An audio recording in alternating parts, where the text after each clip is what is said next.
Salut les amoureux de la vie et bienvenue dans cette troisième vidéo de ma série dédiée à l'allaitement.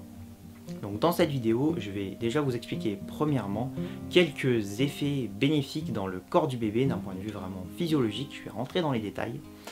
Et en deuxième partie, je vais vous expliquer comment booster votre lactation avec l'aide de bébé. Donc avant de rentrer dans le vif du sujet, je suis Quentin, naturopathe et coach de vie spécialisé en périnatalité, accompagnement pendant la grossesse, préparation à l'allaitement et accompagnement pendant la période de l'allaitement. Donc maintenant rentrons dans le vif du sujet, les effets bénéfiques du lait maternel dans le corps de bébé. Quand on fait les préparations à l'accouchement et à l'allaitement, généralement on dit toujours un peu la même chose, c'est que le lait maternel est l'aliment parfait pour le bébé parce qu'il s'adapte pendant la journée, aux besoins du bébé, il s'adapte à l'âge du bébé, il s'adapte à l'environnement, au climat, à tout un tas de choses. Mais généralement, on va pas beaucoup plus loin que ça.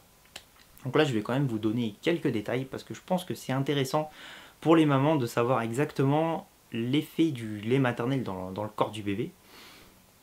Surtout pour des jours où ça va moins bien, où il y a de la fatigue, des petites choses qui peuvent être énervantes, etc. Ça peut être sympa de se rappeler en fait vraiment quels sont tous ces effets bénéfiques et pourquoi on allaite en fait, pourquoi on fait ça. Donc je commence. Déjà dans le lait maternel, il y a ce qu'on appelle du facteur bifidus. Donc ce facteur bifidus, en fait, il vient mettre dans les intestins, mettre les intestins du bébé à un pH de 5. Et en fait, ce pH permet l'implantation d'une bonne flore bactérienne. Pourquoi il permet ça? Parce que en fait, les bactéries pathogènes n'aiment pas du tout ce pH acide. Donc elles ne vont pas pouvoir se fixer et se développer à ce pH-là. Alors que les bactéries bénéfiques, elles vont être dans leur élément et elles vont se développer bien comme il faut. Donc pourquoi c'est si important en fait cette flore bactérienne? Parce qu'en fait notre flore bactérienne c'est notre rempart immunitaire numéro 1. Dès qu'on a le moindre souci, en fait notre premier rempart immunitaire c'est notre flore bactérienne. Donc si on a une super bonne flore bactérienne, bah forcément on sera beaucoup plus costaud, on pourra beaucoup mieux se défendre contre les infections, les virus, les bactéries pathogènes. Alors que si on a une flore bactérienne qui est un peu déséquilibrée, qui est pas bonne, bah, tout de suite ça va pas le faire quoi. Notre mur il va avoir des trous.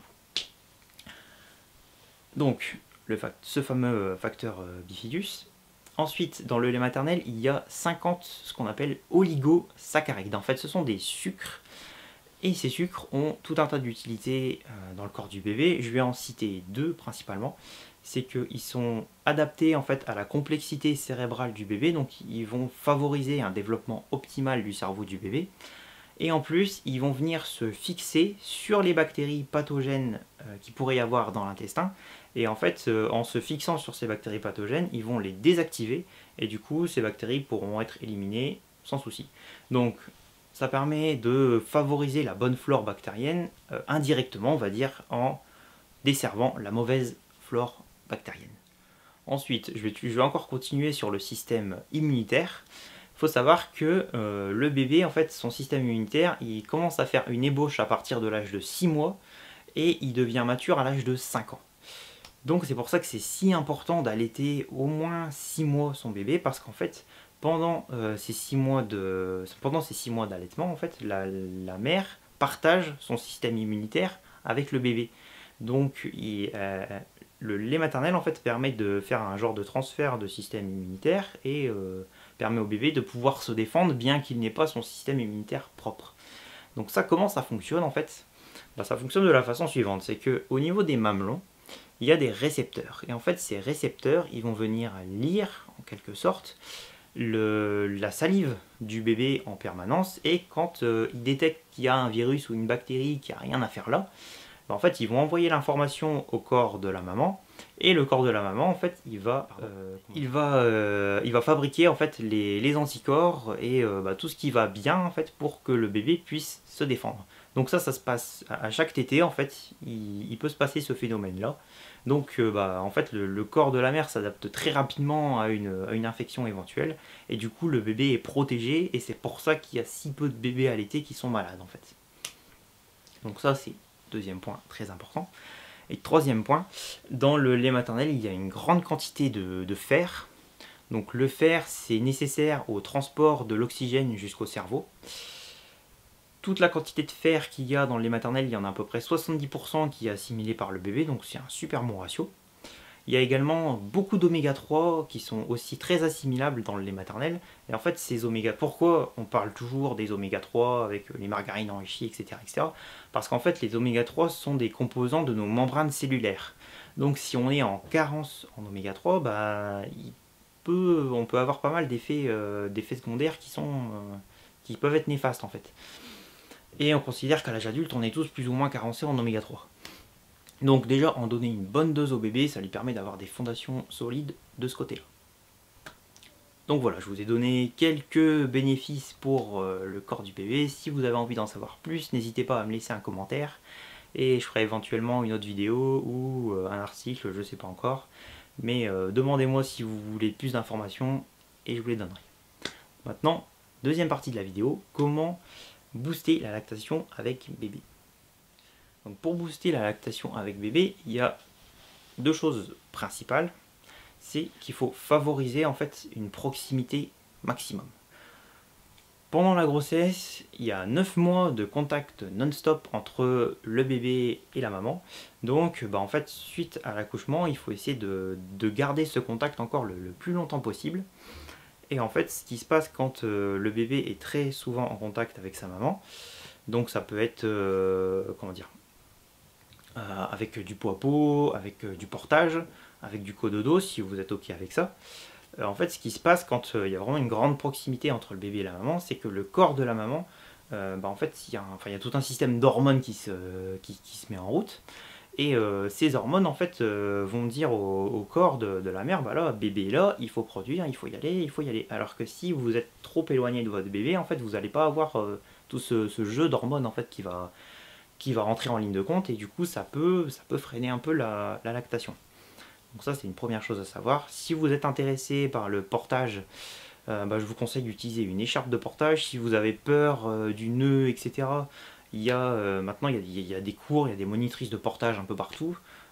Moi-même, pendant la grossesse de mon épouse, on a pris des cours, on s'est entraîné un petit peu. Et après, quand le bébé est arrivé, au bout de quelques jours, on a commencé à le prendre en portage. Et tout s'est bien passé, il n'y a eu aucun souci.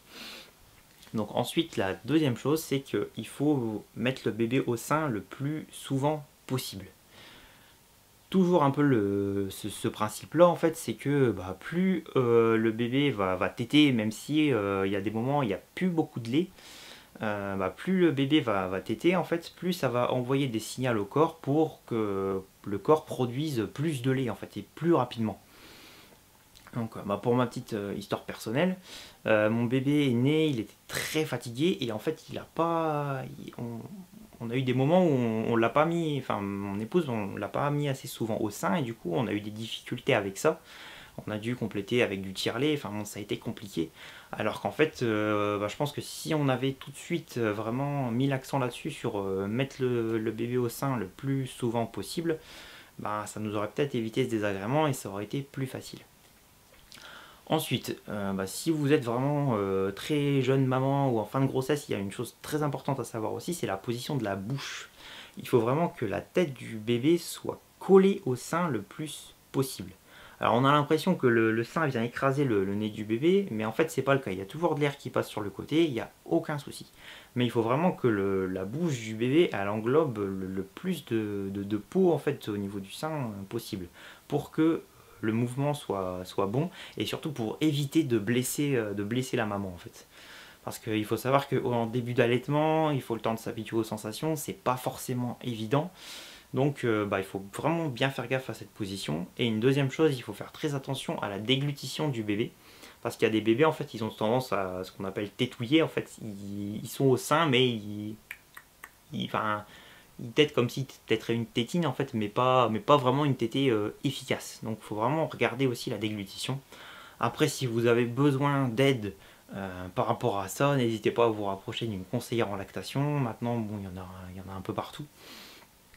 Donc ça peut être quelque chose de bien également.